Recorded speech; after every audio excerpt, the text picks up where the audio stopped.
What's up everyone, it's Magician88 here and you're watching my vlog. What's up? So basically, like I did last month, I'm going to post a vlog up onto my channel at the end of every month. Or somewhere near the end of every month, more or less just to sort of, well, it's a vlog, so you can figure out what it does. I'm going to split it into 3 parts. First one, of course, is just things that have happened outside of gaming. Things like well, life things, I guess that's what I'll call them. Second thing is going to be channel related news. You can figure that out. And then the third one is gaming news. So I'm gonna try and keep this as short as possible, but it's gonna be pretty long, so bear with me. So I'll start off with life happenings. The main thing really is just that uni has started, so that's actually pretty exciting. For those of you who haven't started uni yet, or like are doing the HSC or in year 11 or whatever, I'll just tell you now, uni is actually very different to high school, and you probably figured that out by now. But yeah, it is. For me anyway, one big difference between uni and high school is that in high school, every week I used to have 3 lessons per subject in that week, sort of spread out across the week, but it still happened to be 3 lessons a week, whereas in uni it seems to be 1 lesson a week for each subject or course that I'm taking. So that's obviously a big difference. Another difference is that when you come out of your high school room and you walk into, I don't know, like a courtyard or a common outside area, you'd normally expect like a lot of people to be there, but in uni, at least in Kofa anyway, it's almost deserted half the time. Probably in UNSW it's not the same, in that there's a lot of people just walking around trying to find things, because after all UNSW is a huge place, so it is sometimes difficult to find things. There are, however, like apps on iPhone and Android, things like Lost on Campus, so if you happen to get lost on campus, you can use that.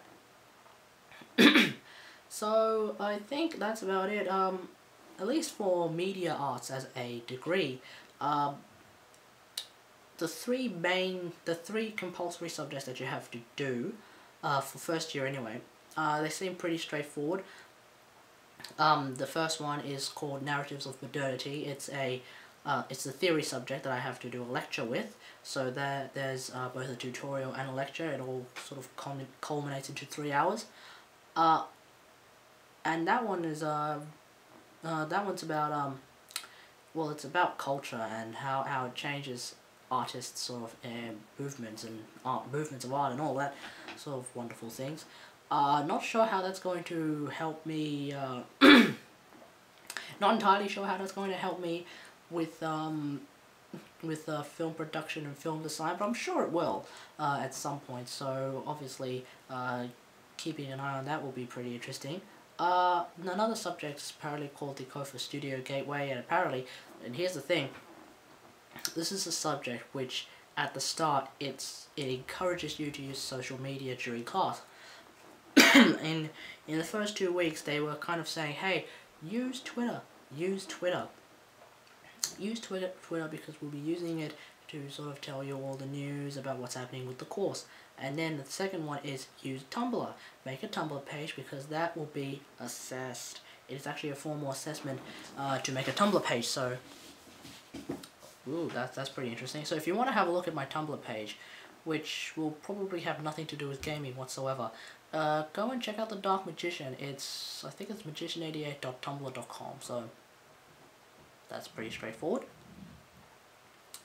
And then there's this one called Media Arts Gateway, where it's actually pretty much like directly related to film design and special effects, in that we're working with sound and eventually graphics this semester, and then next semester we'll be working with cross media, so that'll probably be video design and all of that. Then there's the elective that you have to choose for this particular degree. I chose one called Physical Interfaces for Experimental Listening, which I thought was actually like listening to something and then trying to see if we can make it better, but apparently no, it's actually like making handmade instruments, more or less, and using all sorts of recording material like cassette tapes and making microphones and amplifiers in order to make experimental music. And that sort of caught me off guard, but it's an interesting course to say the least.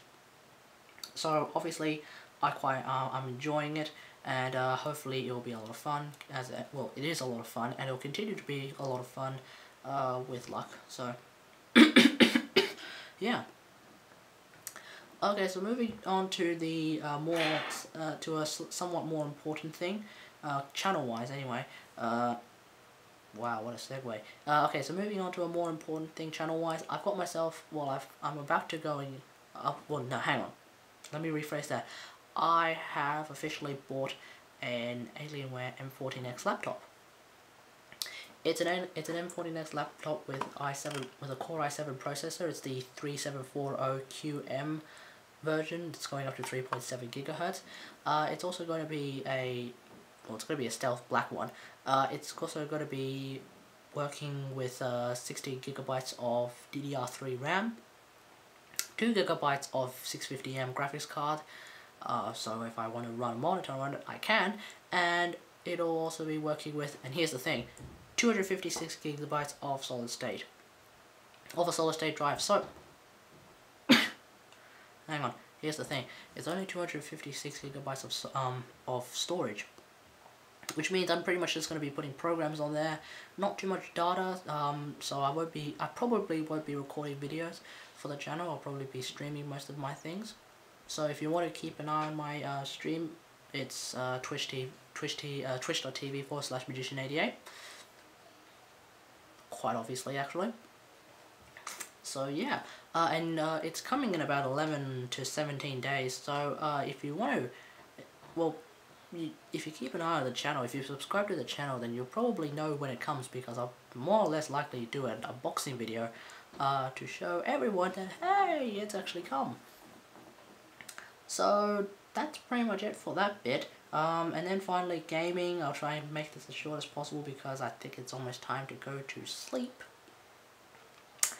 Heart of the Swarm's come out. Very excited about that. Bioshock's come out today. I'm actually very excited about that. And I suppose in SD Gundam news, SD Gundam Online news, for those of you who actually want to keep up with, who actually want to play this game, if you're interested in the Unicorn series, the new Type Destroyer version of Gundam Unicorn has come out along with Kshatriya and Alpha Zero. Those are the S ranks that have come out, and then a whole heap of A's, B's, and C ranks have obviously been released with the latest patch. So go for it. Heart of the Swarm, mainly speaking, just a few things. The launch party for Southeast Asia, I think was actually pretty good, especially since it was the one where you first got to play it, and that the Southeast Asian servers came online first, and apparently everybody in North America couldn't access the Southeast Asian servers for a period of time until their servers came up, in much the same way as probably the EU people couldn't access our servers first. So we were the first actually to play the game, and that was pretty exciting. As a result, I played the campaign on the Southeast Asian server. My thoughts, pretty well done campaign, especially since it is Heart of the Swarm, so obviously they had more time to mess around with the campaign, unlike Wings of Liberty, where they had to spend a lot of their time building the engine in order to mess around with the campaign. I like the diversity of their missions, and I think some people have said it, and I'll say it too. The addition of being able to use Kerrigan in every single mission, almost every single mission, made it a lot easier than just sticking to pure units. So obviously that's pretty good. One thing that I was pretty excited about was the Hyperion mission. Spoilers. You get to use the Hyperion, piloted by, well, more or less commanded by Matt. So yeah, it was pretty good because they actually finally gave Matt a speaking track, and yeah, it was pretty good.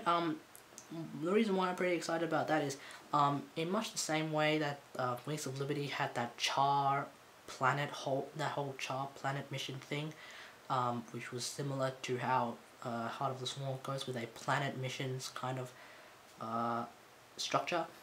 This particular ship battle, hang on, this particular ship battle, I think, alludes to a possibility that in Legacy of the Void we'll be having a lot more ship-to-ship combat battles in the campaign, and I for one am very excited for some ship-to-ship battle. I just think, obviously people know that Protoss, well, Skytoss is actually pretty overpowering right now, so that's always pretty good.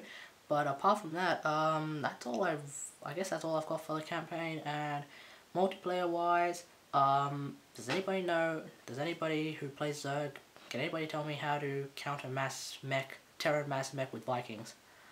Cause I don't know. So that's it.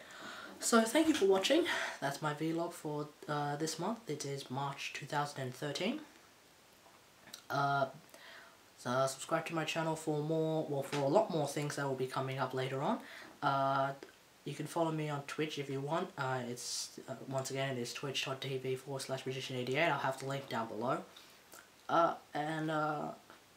Thanks for watching, and until next time, I'll see you guys later.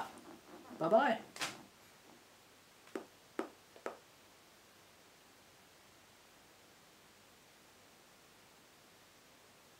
Yeah, I can do that. Now I've got to caress my camera as I find the right button.